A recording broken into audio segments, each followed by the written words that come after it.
আচ্ছা, বাকি ভাইয়াগুলো কোথায়? এখনো তো ওরা আসলো না ভাই। আচ্ছা ভাইয়া, একটা কথা জিজ্ঞেস করি, বয়সে তো ছোটই হবেন, তো তুমি করে বলি। আচ্ছা ভাইয়া, তুমি কি করো? ভাই আমি তো বর্তমানে বেকার। পড়াশোনা করে বেকার, এগুলো বলো তো একটা লজ্জার ব্যাপার।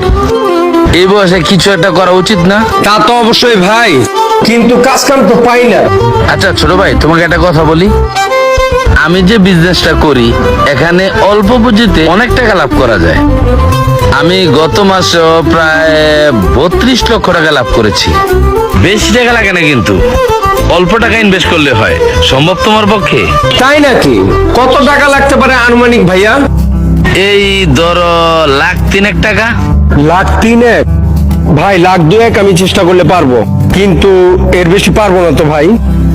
আসলে 2 লাখ টাকায় কি বিজনেস করবা সেটা তো বুঝতেছি না, তো আমি দেখি চেষ্টা করতেছি তোমার জন্য কিছু করা যায় কিনা। কেমন? ভাইয়া আমার জন্য অবশ্যই একটু